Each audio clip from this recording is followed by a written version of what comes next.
Welcome back, PCH listeners. We're here for another episode of Peach Pit, your favorite FRC-based podcast specifically for the PCH market. We're going to do some fun content this week. We've got some review of our Columbus event this past weekend. We'll dive into qualifications, line selections, eliminations, have some fun conversation there. We have some guests for you. We'll talk a little bit about a preview for our Carrollton event coming up this next weekend, and who knows what else. But to dive in a little bit, before we get started, we have to make the usual disclaimer. Any views or opinions shared on this show are solely that of the individual contributor and do not reflect the views of Peach Pit, any FRC team, First, Georgia First, or any of their affiliates and sponsors. So the idea behind the show is to serve as an FRC talk show that focuses primarily on the Peachtree District. We're going to be talking about a variety of topics, so don't be surprised if you see us drop some hot takes. Ultimately, we're hoping to provide some entertaining and engaging discussions. We'll start with some introductions. Thomas, you want to take the... Hi, I'm Thomas. I'm a mentor for Team 1746. I'm Kellen. I'm a mentor for 1746 as well. Hey, my name's Anupam. I am the head coach for Team 1746. Almost like we're filming at Otto's shop here. Something like that. And joining us virtually today, we have Brian. Go ahead, Brian. Hi, I'm Brian. I'm a mentor with Team 6829 Ignite Robotics. And then for a little introduction, we'll get Brandon here. He's special, Brian. You got it. But we have Brandon King, who is a mentor. Brandon, go ahead and introduce yourself. But Brandon was at the Columbus event, obviously, this past weekend. But Brandon, if you want to introduce yourself. I'm Brandon King. I am a mentor and alumni from FRC Team 4188 Columbus Space Program. We are glad to have you on the show for the first time, Brandon. You're going to be able to provide us some great insight from Columbus.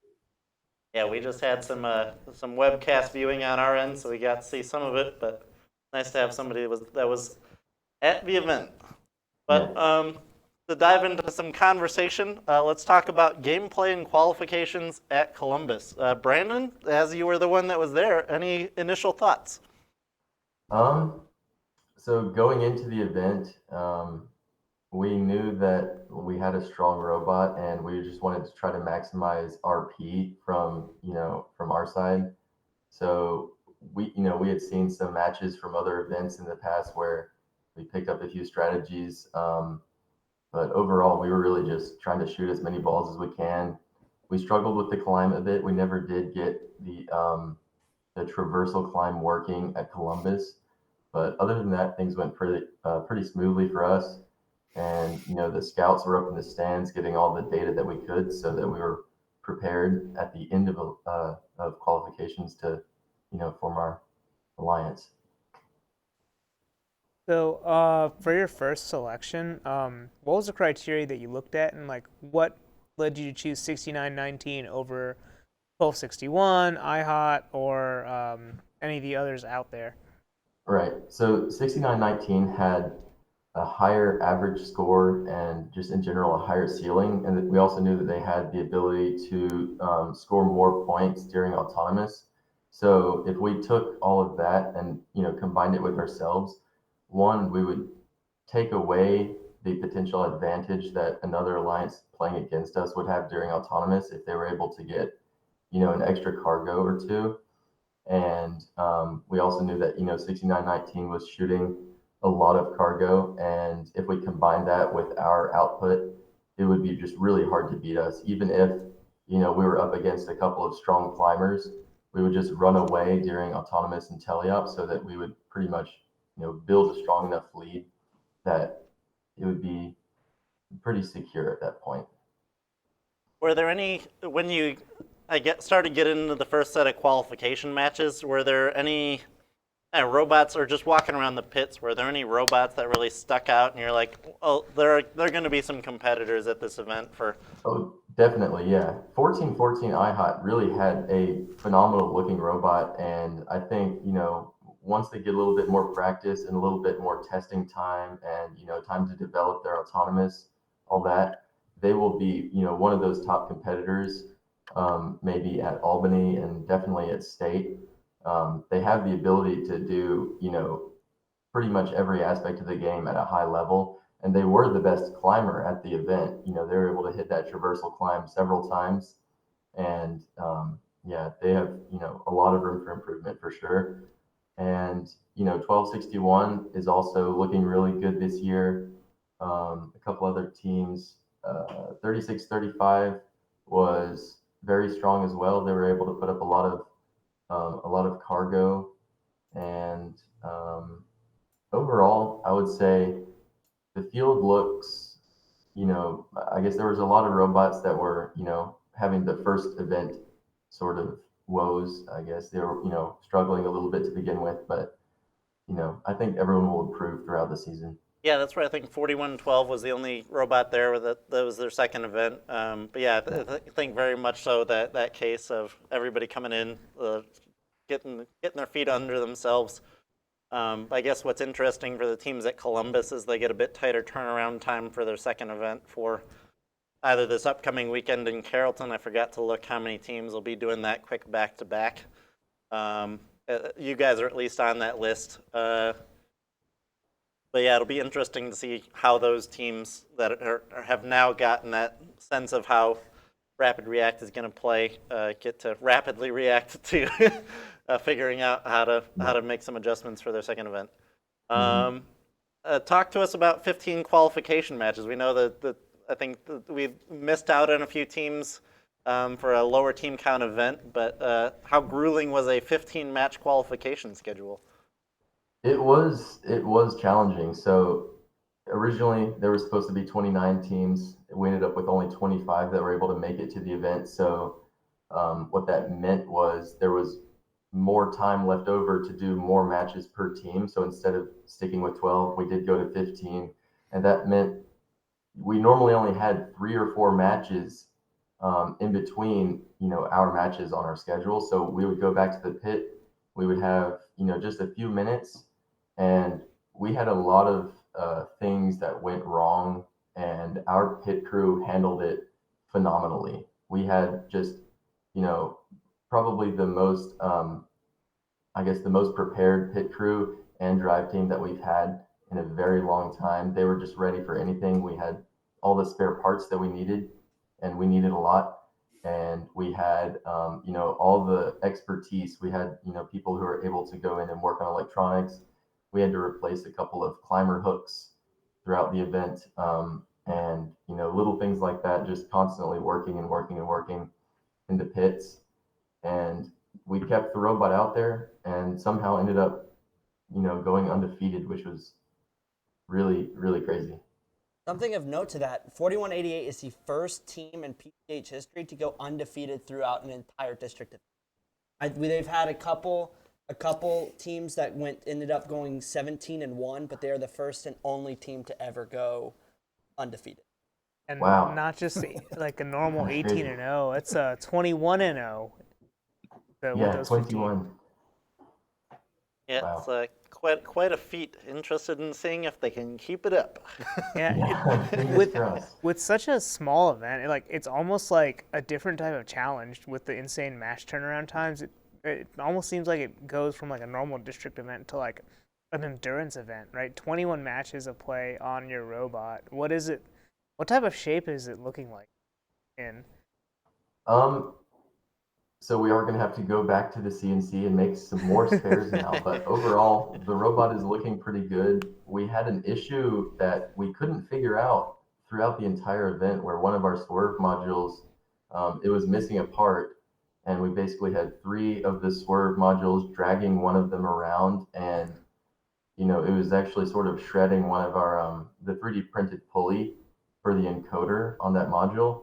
We had another part missing that caused that thing to get all messed up. So the module didn't know which way it was facing the whole time. It was always, it would turn slightly more angled than it was supposed to, or less, and it would just end up facing the wrong way. And we went back to the shop today, Sunday after the event, and we were able to figure out what was wrong.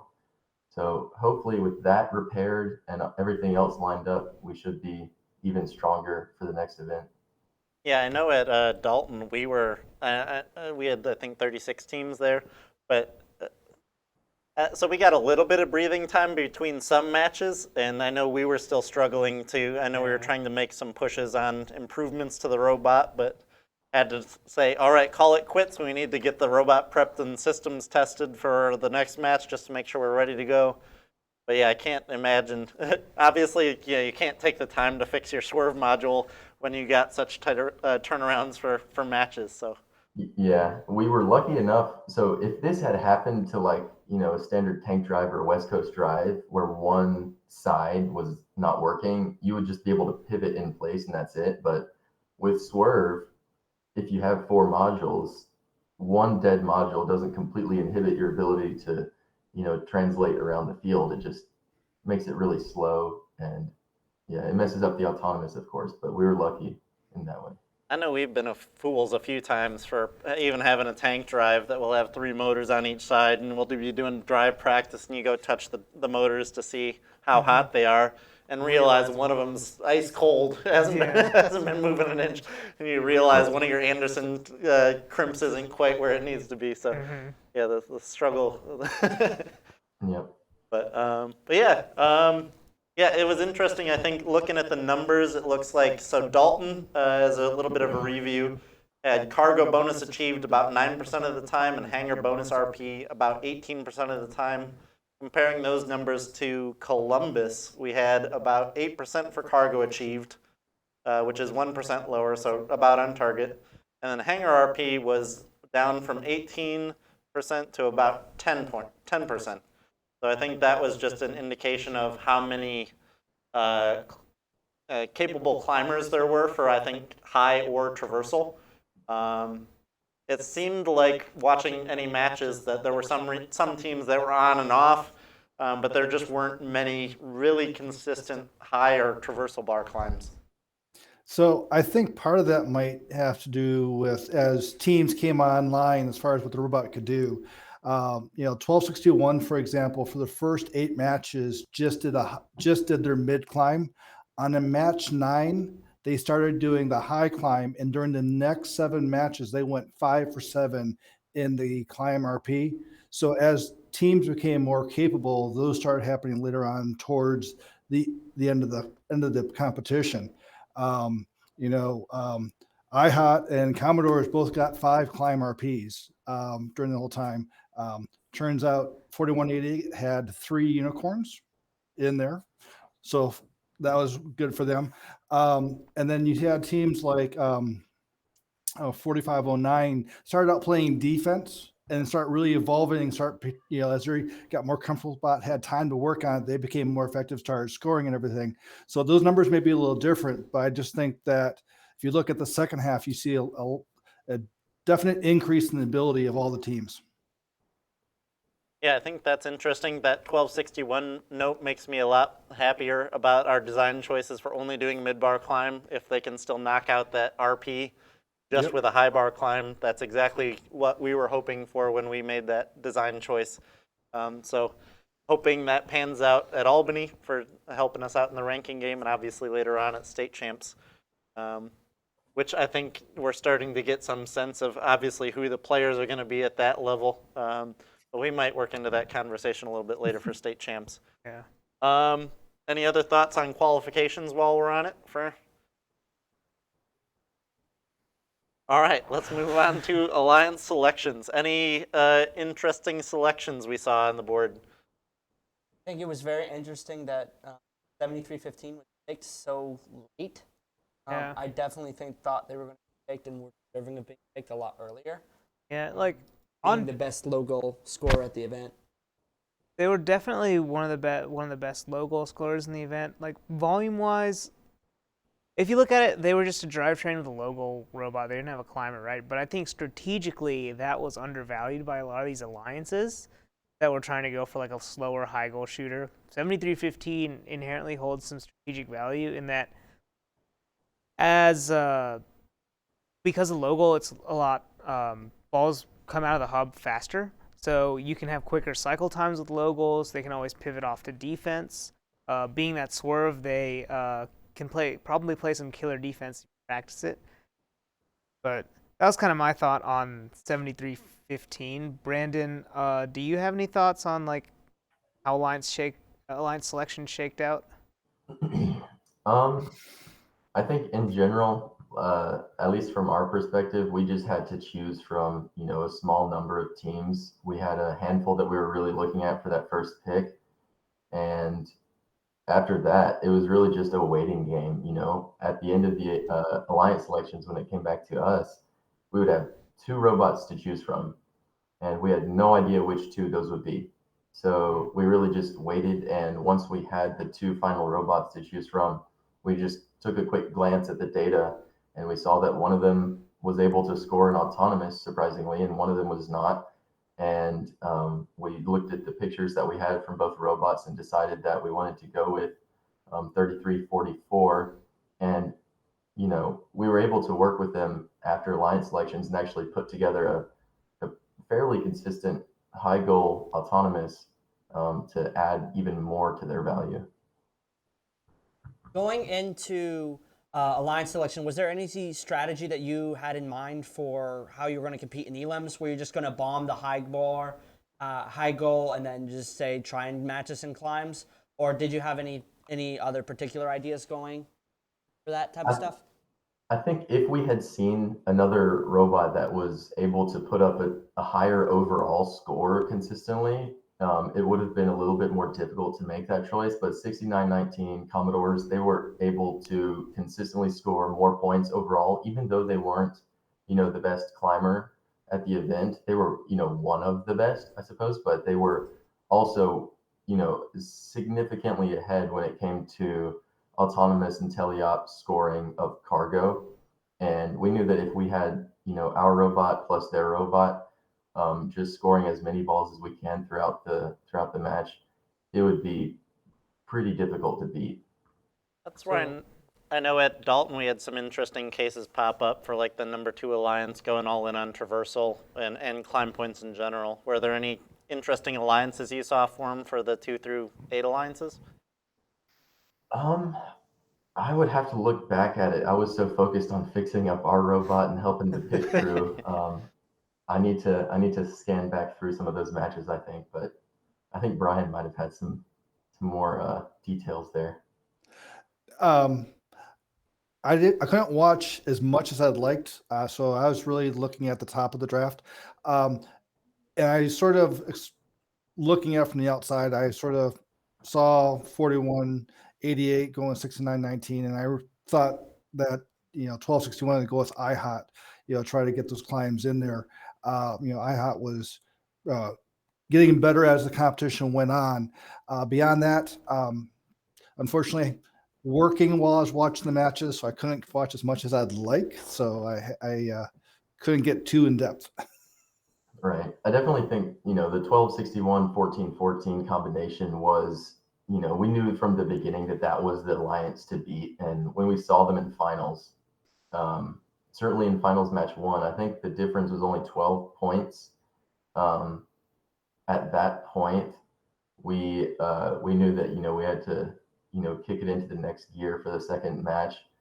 And yeah, I think they looked pretty good. But other than that, we weren't, super worried about any of our matchups. We just wanted to make sure that our robots, stayed safe. We didn't want to, break an intake or anything. So can you can you take us through like the strategizing for the finals matches? Like, what were you looking at? Did you like execute a certain strategy or what? I think we were just trying to play our game normal. We didn't really make any huge changes to the strategy. I know 33-44 was, they were basically having to choose who to play defense on, depending on, who they were able to find during the match. We did want to make sure that their autonomous didn't bump ours. And as you see right there, they narrowly missed ours. And in this particular autonomous in finals match 1, for the first time at the entire event, the autonomous actually grabbed 3 balls momentarily. Yeah, and I saw you got 17S or 1771S. Yeah. It wasn't fully intentional. It just sort of happened, and we didn't expect it. And at first, we noticed the referees called that it was a penalty, and then they were like, wait, no, it wasn't 3 seconds. He called it off, which was, we were glad to see that. The refs were ready for it. And yeah, I guess it was interesting to see that. But overall in strategy, we just wanted to get up as many cargo as we can, and then go to the hangar and add a few more points to that. Yeah, I think Yeah, there's he some just called it right there. comfortability there for knowing you, like having scouted all the matches to know that you have the two strongest robots at the event for putting up numbers. And like if we play our strategy how we want to, we're in a solid spot here. And in terms of defense, were there any thoughts or concerns that y'all had in terms of alliances going out and trying to hoard y'all's balls to prevent y'all from scoring and create any ball starvation type situations? Or was that just something that was pretty much forgotten throughout the event? It's something that had crossed our mind, and I'm not sure if it happened in finals. I remember there was a match or two where we did notice that the opponents had grabbed a few of our cargo and sort of scooted it over into their own hangar, making it a little bit more difficult to reach. And I think there was one match in qualifications where we had an issue with our shooter, or it was the belts moving up to the shooter, the indexer wasn't working very well. So our driver just decided to start grabbing the other color balls and then shuffling them over into our hangar.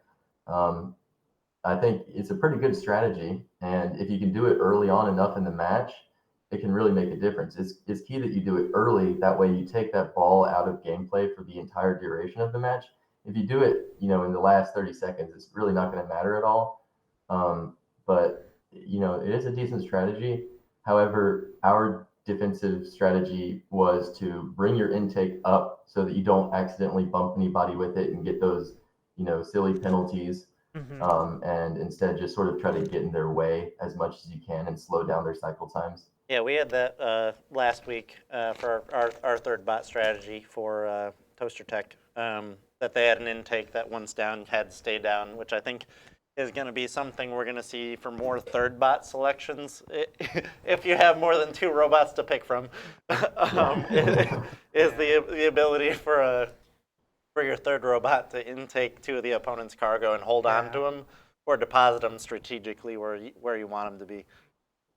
So, Brandon, when you were preparing for your matches and after you actually selected in 6919, and we started to plan out the whole elim strategy, did you talk about where you would actually sort of like seek for balls? Were you trying to balance left and right side, maybe on somebody on the far side or on the near side, or was it just everybody go wherever they wanted to go?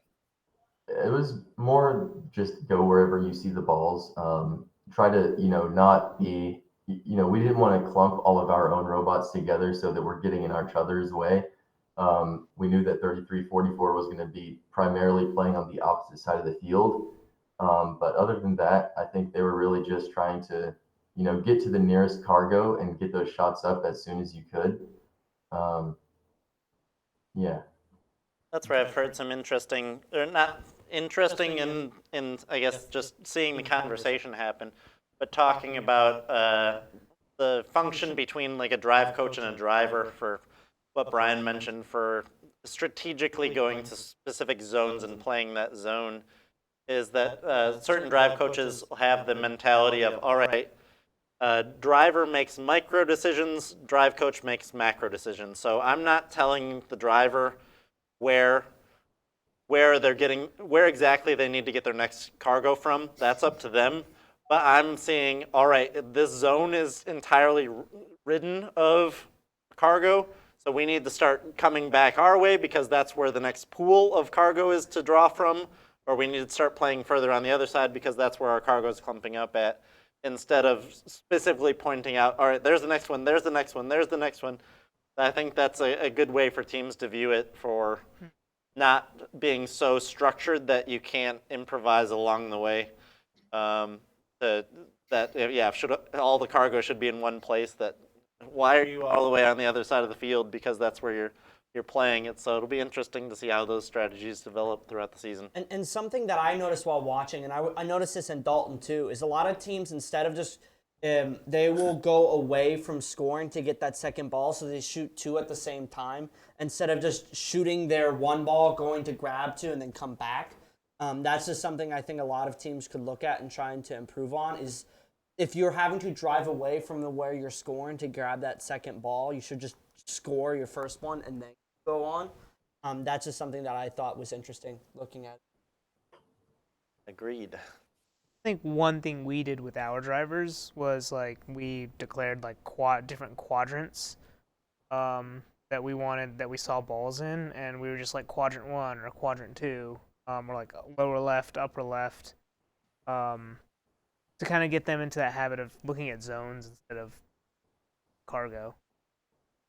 Yeah, so we do a similar thing. Basically, our driver is focused on what's in front of him, right? And our manipulator is basically the macro. The idea is she's supposed to be thinking 5 seconds ahead, where the ball's bouncing and going to. So once our driver gets that first ball, right, or once our driver shoots the balls, they know where they're going, because right now they're focused on the goal and trying to shoot, and our manipulator is looking ahead. And then our coach is basically keeping track of time, talk with our alliance scouts or alliance coaches to figure out what's going on. And there are a lot of different ways you can run drive team, right? Depending on how your robot is. We try to, as much as we can, put all the basic functionality on the driver controller and have exceptional cases on the manipulator controller to allow them to be more of a in the ear of the driver, like go faster, go here, go there. So yeah. Yeah, I think again, it'll be interesting to see how those coordinations wind up taking place. I think especially as we see higher level play, I think we get some interesting pairings next week at Carrollton for some of the top robots in the state being at that event, just to see how those coordinations develop. We could see a couple of powerhouse alliances tag up and see each other in finals, just to see how those teams zone out the field, and where they're going for their cargo for scoring. And is any more either ball cargo starvation strategy to kind of limit or bottleneck the opponent's strategies. So one thing I did see, and also in elims that we also had at Dalton, is during the quals you can sort of get balls wherever you want, because a lot of times there's not a lot of competition on one alliance for all those cargo. But when you get into elims, there is competition, because now you have two shooters on a team that you pick. The ability for drivers to drive in the opposite side of the field and be comfortable over there would be very valuable, because in the second half of the match, you may have to live over there. Mm-hmm. Just with like ball distribution strategies, cargo over, yeah, very valuable to have. Thomas, do you have any?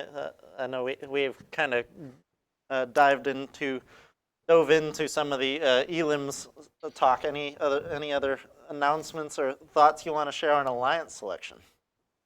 Stop saying graciously accept. You are wrong.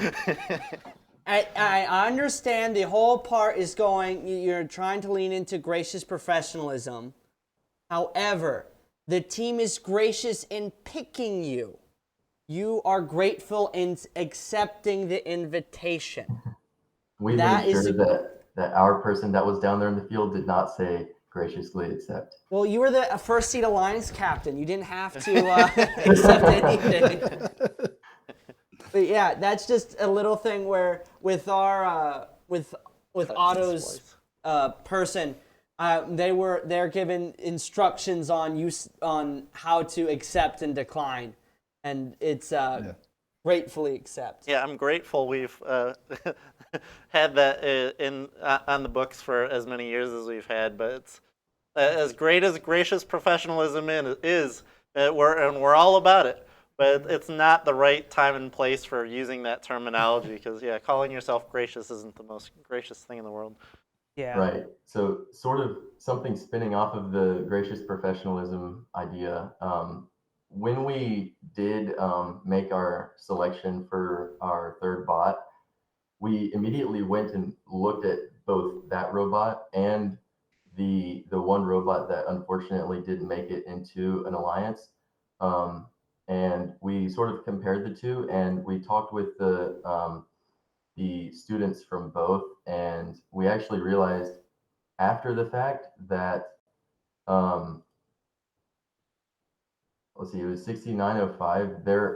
They had a drivetrain issue where one of their gearbox gears was pretty much stripped. The teeth weren't gone, but they were so, you know, so dull that the teeth would no longer mesh properly. Oh no. And so, and they didn't have any spares, and we weren't aware of it until that time. And what they had done was they had taken some tape and wrapped it around the pinions on the motors so that it would mesh with the gear in between there, and just try to make some sort of like friction contact. And once we realized that that was really their primary issue, we sent over, our backup pit crew and helped them. We lent them a few gears so that they can swap those out and get their drivetrain running. And we helped them put together again another, shoot one and then move autonomous path. And the idea behind that was if we were confident enough after finals match one, we wanted to try to bring them into our alliance and make sure that everybody got to play at the in eliminations. But that final one was just so close, and we knew that our bot was having a few issues, and we were, it was too risky, I guess, at that point in time to bring in the backup bot, because if we used it at that moment, and really we hadn't been able to take them out to the practice field because the practice field at that point was being torn down after we had fixed them up. I really wanted to get them out there, but we didn't have the opportunity. But we at least did help them, fix up their robots. So once they go down to their next event, they'll be, hopefully ready to play, and they'll also have, pretty solid autonomous. That's That's a solid effort to help some teams out.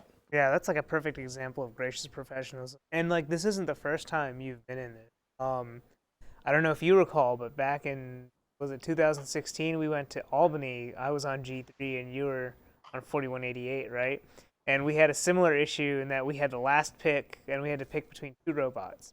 Robot Yeah. number one, they couldn't turn because they had a long base configuration that had 4 wheels. So we were doing everything we can to like so that the front 2 wheels had less traction on them so that they could turn eventually. And I think we did something similar at Albany another year in which we were working with a team. Their wiring, they hadn't moved all match and they were the only team left. And so we wound up getting their wiring together and fixing them so they could actually move in the match and play a little bit of defense. Yeah. And I think what that one came down to was really we just wanted somebody who could drive up to, what was it? It was the batter. I think you would get extra points for parking on the Yeah. batter. Mm-hmm. We just needed that. We wanted those couple of points in 2016. And ultimately that's really all they ended up doing. But yeah, it's really unfortunate when you have 2 robots to choose from. It's never a fun time when, there's really just that few choices. Yeah, it was interesting watching as teams started registering for districts to see who was signing up where. That we had signed up for Albany, and I think at the time there were the 14 teams when second event registration came around. I was like, hopefully that number keeps bumping up. So yeah, as teams kept going, I think it got. Let me quick check. I think we're at 30 for Albany. Yeah. At least So so. there'll be a little bit more depth. It'll be interesting to, I guess, check the teams that missed out on Columbus to see if those are also ones planned for Albany, because I guess that could be a similar number team-wise then for.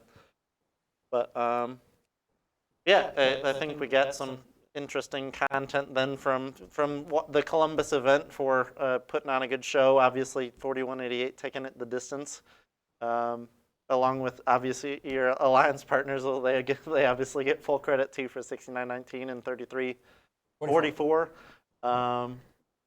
So we're gonna have to take a quick intermission, I'm real out. quick. Yep. But we 4 will minutes. come back in a second, and we're gonna finish our discussion on the Columbus event, talk about some of the other teams that we liked, and we'll preview Carrollton. All right, welcome back. We are through our technical difficulties, and we're just back from our intermission. That's right. We had a commercial break, and then the commercial sponsor dropped out. So, all right, we're back. Yeah. But a little bit more Columbus content before we move on to other topics. Little change of scenery here. But everybody, if you want to pick out a robot that really stood out to you in some way or another, doesn't have to be the best robots at the event. But what robots stood out to you at the Columbus event? 4112. They were really impressive to me, going from a team that wasn't picked at all at Dalton to a team that was alliance captain and did pretty well. And Elems, they were pretty impressive. Yeah, I'll add on to that. Like, it was really cool to see them kind of transform into a somewhat reliable high goal shooter, like we can see in the match here. They started off being able to only hold one ball, shoot it not accurately at all, to like finally finding their shot and being able to hit it consistently. Yeah, I think they're one of those interesting cases for this season, for having signed up to attend both of the week 2 and week 3 districts.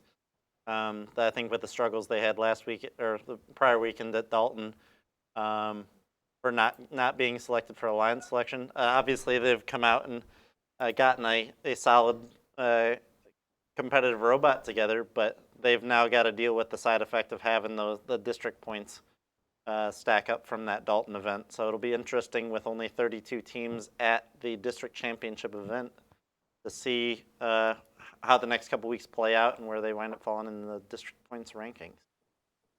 I just thought it was really cool. They had a really ambitious robot, and I'm just glad they finally got to get all parts of that ambitious robot working to some level of capacity, being able to actually score. And they were captains of the 5th seed alliance. That's awesome. I know it's something for us on any given season. That's just the most gratifying thing in the world to see the intent of a design come to fruition and see it actually functioning out on the field, how it was intended to function. Sometimes that happens, sometimes it doesn't. Any other picks, Brandon? Yeah, Brian? so I would actually like to shout out 8815, the Bullock Alliance. So this is a new team, sort of. They are in Statesboro, Georgia, which is the town that Georgia Southern University is in. And a couple of their mentors have some prior experience with 3998 Redneck Robotics back in the day. They disbanded a few years ago, but they're now back. And I noticed that, so one of their new mentors is a carpenter, and they also have access to a CNC router. So they had some, pretty cool big wooden parts on their robot. It was actually, most of the mechanisms were largely made out of wood. And they weren't one of the necessarily top performers yet at this point in the season, but I would like to sort of hint that, I guess, if any students that are on FRC teams now consider going to Georgia Southern for college, then you could, potentially mentor this team. I think right now they're the only team in that area, but they are certainly welcoming mentors from Georgia Southern University. And, if they continue developing, their ability to work with wood on a robot, similar to 1771 and 2415. Those are a couple of teams in Georgia that have, historically used wood to build some really high, competitive robots. It would be pretty cool to see another, powerful wood robot in the state of Georgia. Yeah, I love working with wood. Like, my kids hate that I push for us to build a plywood robot so much, but they're making, like, it sounds like they're making use of their resources. Like, they're using a CNC router, they're using their manufacturing resources, and, like, oh, we just saw a Yeah. bumper come off here. Yeah, you Not gotta. this match, no. Not the greatest match to pull up for them. But you can see the Yeah. beautiful wood on there. I will say wood looks beautiful when it's done right on a robot. Yeah, Yeah. awesome to see teams using their resources effectively. Brian, you get your pick in yet? Yes, I'd like to highlight 1648 G3 Robotics. I know that they were struggling at the last second to get everything moving. When they came there, they started playing D and playing some effective D. Their bot looks fully developed, right? So I think given some more time, they'll be able to get that working more fully working. And so I look forward to seeing what they do in the future as they keep improving their bot. Yeah. So with G3, right? One of the I think one of the challenges they had was like limited access time, right? Yeah. I think they were virtual for a large part of the off season and even in the season for a little bit, right? And so they just didn't have as much time to work on their robot. But I think Yeah. overall, I'm glad to see that they got something working there. Yeah, it's a nice looking robot, right? And they just need a little more time. And having 2 days of working on it there, and then get back to the shop and put some more effort into it, I think you'll see some good things there. That's Yeah. where I'd tag them in the class of like 1414, Walton, a couple of others that have been have the robot looks like it's fully put together, but just needs some tuning. So I'm looking forward to seeing those robots second events as we get later in the season. Are you able to see like what we have on screen right now? Like they're kind of terrorizing the Red Alliance in defense. Like whoever's driving that robot, hats off to you. Like you're playing effective zone defense on Red Alliance. Yeah, adding on to the 1648 height, or I guess this sort of height, one of the things that we were trying to figure out on our robot was if we could do a one-arm climb. And 1648, when we were trying to double climb with them, helped us figure out that we are able to one-arm climb. We were sort of going up to the next rung, and we got a big bump from them, and we're able to hang on. But yeah, we had the next match with them that went a little bit more smoothly. But yeah, once they got their climbers, going up to the next rung and everything, it was really cool to see that machine, move up to the next level. As long as they can hang on to the rung in the future, I think they should be a solid bot. If I'm the last one up, I'm gonna give a shout out to I think Team Kyle, our good buddy Fender, was intending to call out for 3091. Oh yeah. They've put together some solid robots in the past, have played some key roles on some significant alliances, but came out with a really nice looking robot this year, and I think that's cool to see. A program that's been around for a long time here in PCH, starting to up their game. Again, another one of those robots I'm looking forward to see if they get their shot dialed in. I think they wound up playing a bit more defense during the eliminations matches. But yeah, another robot I'm looking forward to seeing later on in the season as things get dialed up. I want to know what material they used on their robot. They in this map? I think they're in the top right there. Yeah. Oh, we're gonna. Or, no, they're behind the hub where they're at. Okay. There they are. They're popping out. I don't know what material they used to make that robot look all slick and shiny. It looks futuristic. I don't know if I think I remember Brian equating it to something from Stargate for the design Yes. pattern on there for. Yeah, the guards with the hoods that, Would, looks really like- cool. Yep. Yeah. So again, some teams up in their game, using their resources and trying to make some good robots, which we're all about. I didn't get to use my call out yet. Oh yeah, I thought you were doubling up on the 4112 pick. Who's your bot? I guess. Well, Thomas kind of stole mine with 4112. But I guess my pick would be 4701. I know they were one of the higher tier robots at this event.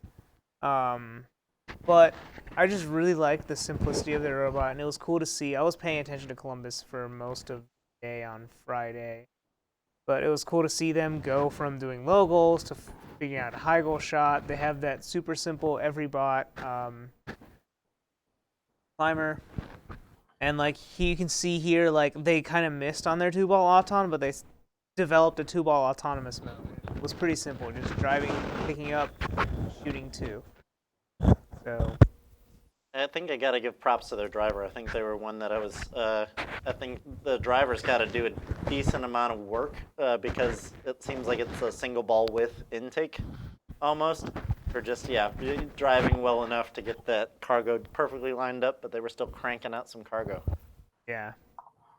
Like this semifinal match was actually pretty interesting to watch, just the strategies. You have 36-35, 47-01 going in. Fun stuff. I look forward to seeing them. I think we're going to be playing with them at Albany, but I think this is a robot that is going to be dangerous at state. The low goal capability, the mid-bar climber, any amount of being able to play defense would make them a steal of a pick for some of these higher caliber alliances that we see at state championship. Yep. They were by far, actually, I think them and 56-32 were by far the leading low goal scorers of the event. Good stuff. All right. I'm excited to see that. Yeah, looking forward to it. I guess moving on a little bit, we'll highlight some of our Culture Award winners from the Columbus event. We get to give a shout out to 1648, one of our teams we've been talking about a little bit here as our Chairman's Award winner. So huge congratulations to Midtown Robotics. Sorry, I got a little bit a caching issue to clear up. But yeah, awesome for Midtown Robotics. One of those cultural programs that's been around for a long time. Cool to see them still keeping at it. As interesting seasons have progressed, that they're still playing that game. So huge congrats to them. They'll be competing for that against some other top tier teams at the district championship event. And along with them, winning the EI and getting the Kling Bling for the event is 4188 with an EI and an event win. So huge congratulations to Columbus Robotics and Brandon. Your team pulled off some awesome stuff there. Yeah. Thanks. Yep. And in addition to that, we got a shout out for Team 8865 for winning the Rookie All-Star. So another team with a shot at the Rookie All-Star that'll be awarded at District Champs for a shot at the World Championship. So be an awesome opportunity for a rookie team to get a front row seat to some awesome robotics competition. But I guess plugging along then, we're looking to next week at Carrollton for our week. Is it week 4 already? Week 4, yeah. Holy cow. Any interesting teams that are going to be there? What do you think is going to be, what are some of the developments we're going to see next week at Carrollton? I think Carrollton is probably going to be a good preview as what we expect for state. I think they have the 4 big powerhouse teams coming in: 1771, 2974, 4188, and Mechanisms. I forgot their team 8736. I think those 4 teams, if they all are able to end up getting together in elims, it'll be very, very fun to watch. Also, we have a couple teams. This is their first event. I know 3815 and 1795 have not seen the field yet. Yeah, and so it'll be very interesting to see how they fit into all of it. And with the 7676 here is only doing the 1 district event. That's actually surprising. This is the first event, like for those 3 teams that we just mentioned. Like, think about that. Week 4 is the first event that you're playing. If you're paying attention, you've been able to see the first 2 weeks events. But now it's just back to back to back for these teams if they are to make it to state. Yeah, you got to be working on those iterations before your first event for seeing. Hopefully they've been breaking the robots plenty at their shop for doing practice driving, figuring out what the weak links on the robot are. I guess some other interesting robots. I'm trying to think of some of the more consistent climbers. So on that note that Thomas brought up, like he brought up those 4 main powerhouse teams, right? You didn't include 6705, and I'm curious to see like how they will fall into that conversation, right? Because they had a high goal shooter, they had the traversal, right? And that's something 1771 has proven right now is a traversal and great high bar or high goal shooting capability. So do we see that being a potential like? I think they could be a Alliance. potential shot at being the 1 seed with just how consistent their traversal bar is. The one concern I have is they have not really blown me away when it comes to scoring in teleop with their shooter. I think if they're able to get that in any at all a higher level, I think they'll be very, very dangerous.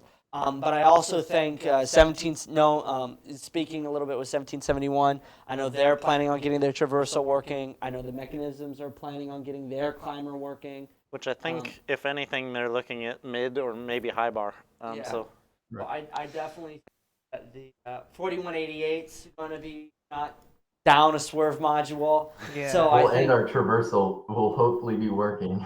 not Yeah. falling off of any rungs. Yeah. So Yeah. I think it's be kind of interesting, as we saw with 1261 getting their high rung going right late, and they got a lot of RPs there. I think the teams that are really focused on traversal for the RP may not have that same bump. 6507 was, I think there's 2 traversals, right? And so they seeded high because of that. But now some of these shooting teams that can get just to a high rung are getting those same RPs. I think they're, the traversal focused bots are going to suffer a little bit as far as that, ranking a little lower than you would normally. Yeah, I think if you're a traversal only robot, you have to hope that you somehow outrank the best shooting / traversal robot or climber robot at the event. So you have the Yeah. ability to pick them instead of being at the mercy of them picking whoever they want to, since they already have a traversal at least on their alliance. It starts going back to more of a, everybody's getting climb on board. You really need to start working on shooting. yeah. Which I think a robot that's interesting in this case. We normally do our picking 1 or 2 robots a piece, but I guess we're kind of picking through the field here as we talk about it. But one of those other ranking robots that's not quite in the same class as 6705 was the robot that was their first pick at Dalton for 6340 for a rock solid traversal climb. I think again they're going to seed really high, but it'll be interesting to see what they pull off. I think Walton, I'm trying to remember the highest they climbed at. I think they had their I think they got high bar a couple. Gotcha, but I think they're one of those teams that's intending to traversal climb, so it'll be interesting to see how they fare. We've got some teams doing their back-to-back events. I see. 1648 is doing a back-to-back event. I think 4509 was on that list. Yeah, I think 4509.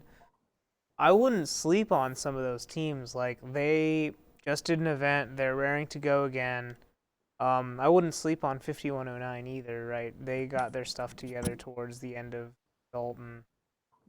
another robot that's coming in off of looking, I think, to make some improvements for a bit of rocky steps at the Dalton event is then 832. So it'll be interesting to see where they come out then, shooting and climbing. So I have a Yeah, question. Yeah, sorry, go Brian. This past weekend, 4026 who came in at Dalton with not shooting, started shooting, was working this weekend, dialing his shooting in. Also 4189, the Chargers from Jefferson, they're working on their climb right now. So I think you're going to see as the game progresses, you're going to have to keep up in your game. So I have a question for you guys. We haven't seen the logo really dominate playoffs, right? That's to be obvious because you have high goal shooters pretty much taking the cake, right? But the low goal was a sure way of getting your RP in qualifications.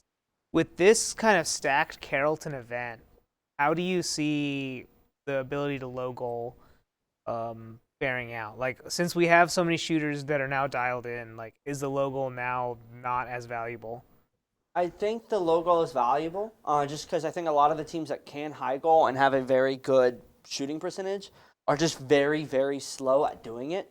There are so few teams that can do the high goal really fast. They can do it enough to where they'll win matches and they'll beat out the low goal teams. But when it comes to getting the RP, I think there's a very, very short list of teams that can actually do that in the high goal. So that low goal would actually be very, very important.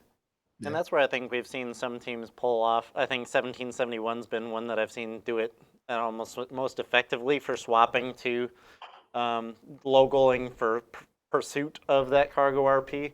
But I think it'll be interesting to see teams intentionally doing it because they know they need those ranking points to keep up and have a chance at being in a driver's seat instead of being at the mercy of whoever's at the top of the rankings. Yeah, I think low goals in general are going to be really important to get those RP, but I think in playoffs, you're going to see it fall off pretty significantly. I don't think low goals really, is a lot weaker just overall in playoffs because, there's no RP anymore. So really you're just scoring half of the points per shot. You get more shots up probably, but, So here's another question for you guys. We kind of touched on this before with traversal, but with the proliferation of mid-bar hangers and now teams getting high bar working, do you think the value of getting a traversal is slightly diminished now? Because you can get, like we said, with high bar teams are getting that ranking point almost as often. And the traversal is getting you an extra It's 5 5 points, so it's two and a half cycles. Yeah. So, do you see like teams that have that proven traversal maybe getting overlooked just to like be able to just do the high bar and stay on the field for a little bit, or like do you see those teams shifting that strategy to stay on the field and score some more cargo, and only do the high bar at the end? I think it's a fun trade-off that teams are, as they start making alliance selections, are going to have to start questioning of, all right, do I want the more guaranteed points that are going to come from a traversal climb because I know I'm going to get those 15 all in one fell swoop, instead of how well are they going to be shooting in a given match. But one of my favorite parts about Dalton was just seeing 87-36 still out on the field when the rest of the field was cleared for climbers, that they were like last 15 seconds, they were just flying around grabbing cargo and shooting, which I think 44-81 from the first week, I think proved that if you just had a mid-bar climber, you could just go all out on shooting and just go mid-bar climb in 5 seconds at the end of the match. For what I think is going to be a very valid strategy, especially with a wide open field at the end of the match. Yeah. So one of the things that's interesting is I think you're going to get to the situation where you're going to look at where teams break to go climb, and there's going to be a push to sort of stay out there longer. If you look back at 2020, people would break at 30 seconds without thinking about it because of the fact that the points are just so much more than the cycle times. And you're talking about 4 points for one cycle, 5 points for a climb. And if I can, if there's some balls are near the goal and I can get 2 cycles in, you're going to want to get those in as much as you can because it's just not the big point advantage. It was earlier on the 15 point, and people are getting a 6, a 6 and a 4, right? That's 2 bots doing 10 points, doing the low and mid, and you got 15. That was pretty impactful. But as we saw in elims, when you start getting climbers on both sides, it's hard to make up a shot differential at the very last second. I know when we were in finals, we had a climb advantage as far as points, but we knew if we got behind and telly up, we weren't going to come back. Yeah. I'm talking about semifinals specifically. Yeah, Brandon, what are your thoughts on that? You're about to go into this event. What do you envision being? I know you guys are working on getting your traversal fixed up, but do you see yourself maybe just doing the high bar in playoffs and keeping your bot out on the field? It depends. Yeah, hopefully we can get a more consistent multi-level climber. If the robot is working properly, if the high bar climb works, then the traversal climb is just the same thing. You just do the same action again.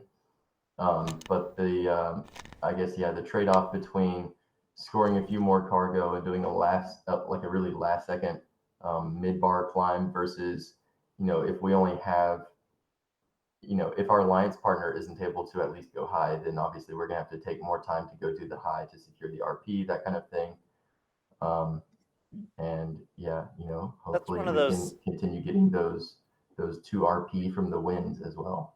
Yeah, that's where I think those, like we were talking about a little bit ago for the low goal function, I think that's just largely a situational thing to say, all right, we're playing with these guys against those the robots on the other side of the field, but all right, do I have a solid feeling that I'm going to win this match regardless of if I'm scoring low goals or high goals? And make the decision there of, all right, we have an opportunity to chase a 4 RP match here and just go low goals the whole way, just to get bump that extra RP out. But if you know somebody's on the other side of the field that's going to give you a solid run for your money in that match, you say, all right, we're going for the win. And if we can squeak out an extra cargo RP, great. But the focus is primarily on just getting the win for that match. Yeah, I think the coaches really need to keep an eye on the score, right? If you start getting falling behind or pulling ahead, pivoting to the low goal and just getting cycles through is important. Right now, if you look back at Dalton, there are only 1771 could do it by themselves. The mechanisms 8736 could do it with just a little bit of help, right? 4188 this past weekend, they're doing their best was 13. They needed some help to get it there, and they got several of that. Um, I think you're going to be tight, and you're going to need to have as fast as you can.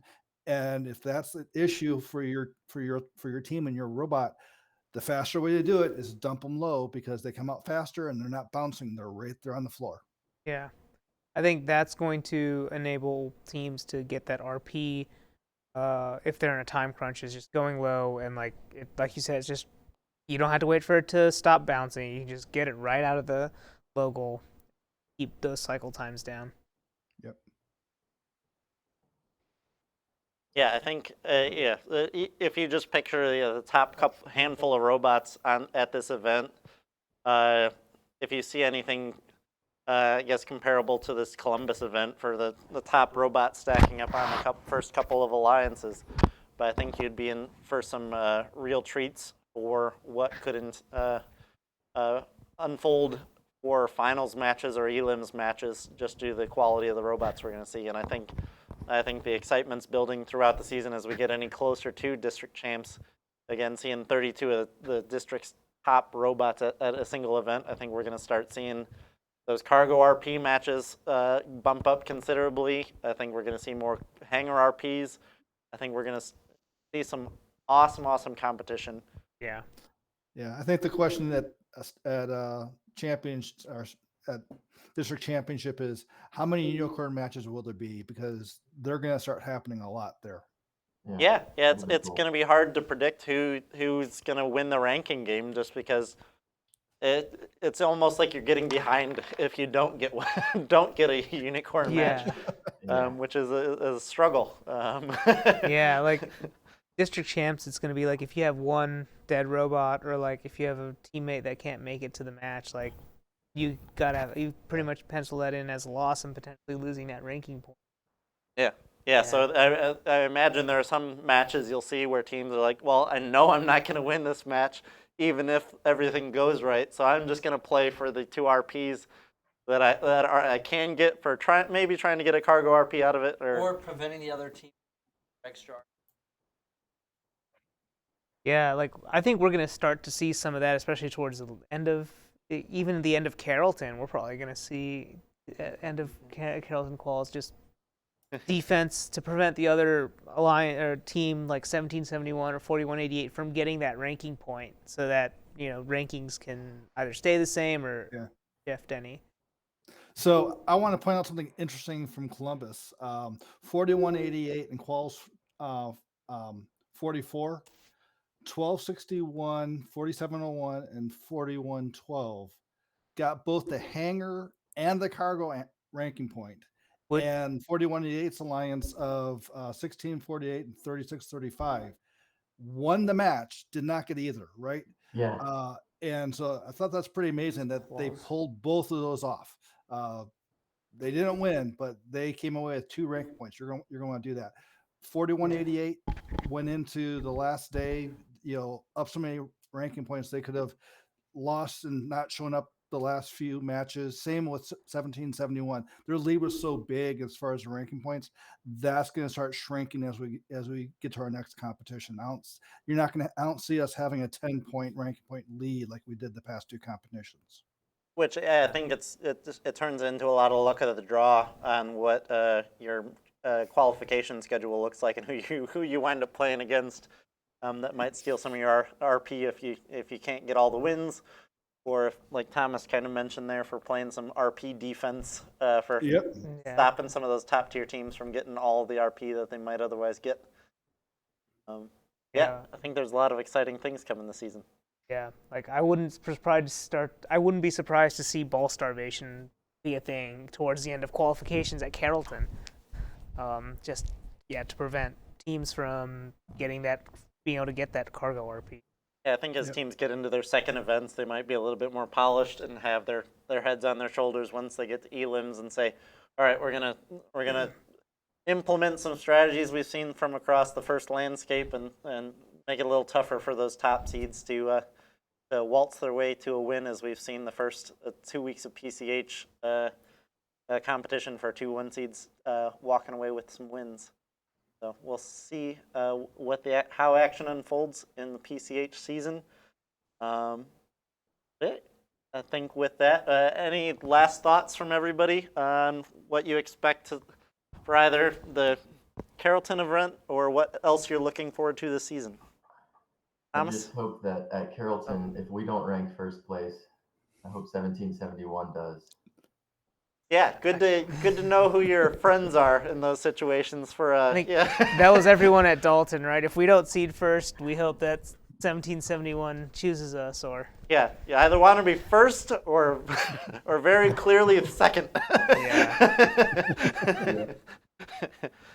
I think it's going to be very interesting. I'm a big believer in that as people start figuring out this game, I think the scores are going to start dropping.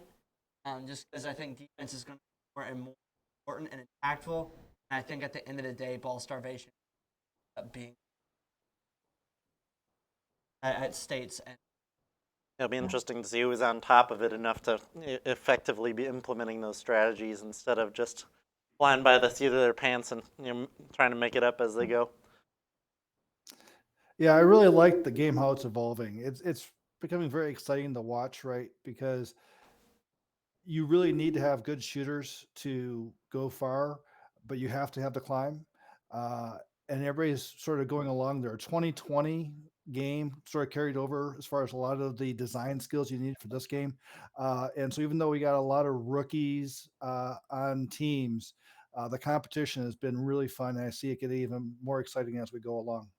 Yeah, I'm interested to see if any teams develop, shooting on the move or something like that. Like we have seen 1690 pull this off really successfully, but theoretically, if ball starvation becomes the big next meta, if you're able to shoot faster, just pick up the ball, and while you're going to the next ball, you're already shooting that one, then you won't be quite as starved.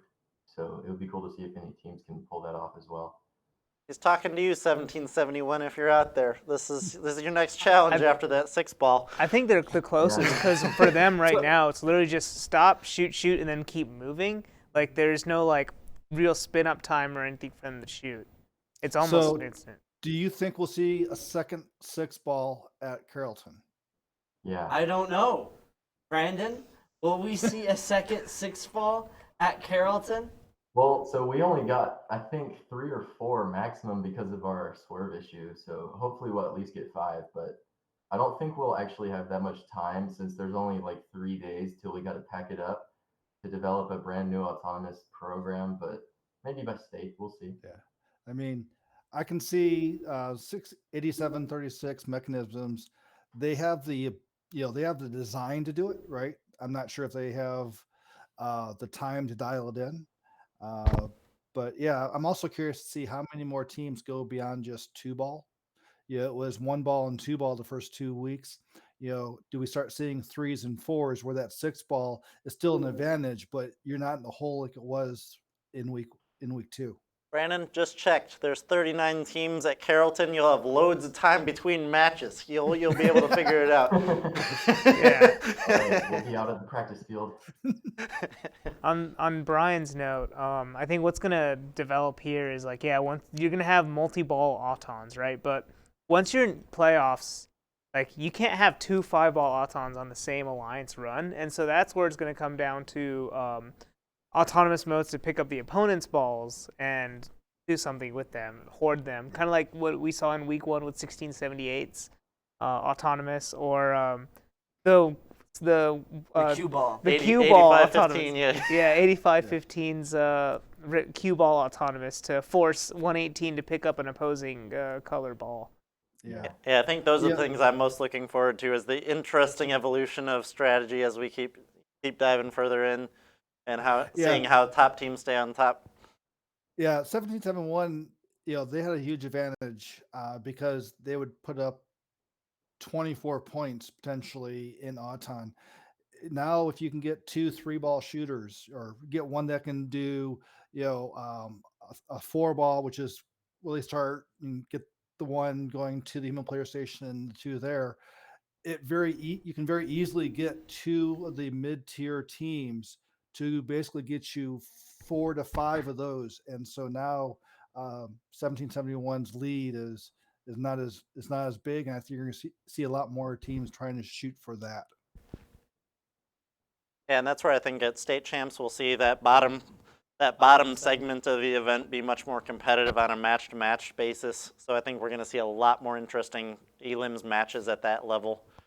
Do you think we could see an 8 seed being a challenge to the 1 seed at states? It's a lot more possible due to the amount of traversals or the cargo scoring robots available. It's still going to be a huge challenge, but I think it's going to be a lot more interesting than it's been for our first couple weeks of PCH competition. Yeah, that's true. But if there are no other thoughts, I think we'll go ahead and get this episode wrapped up.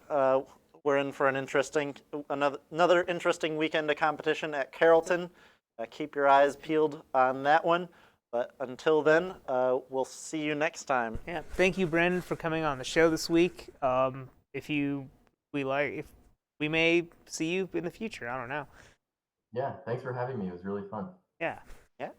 All right. So we'll see y'all next week. Yeah. See you later, PCH. Oh, I missed. You missed. Kobe. Oh.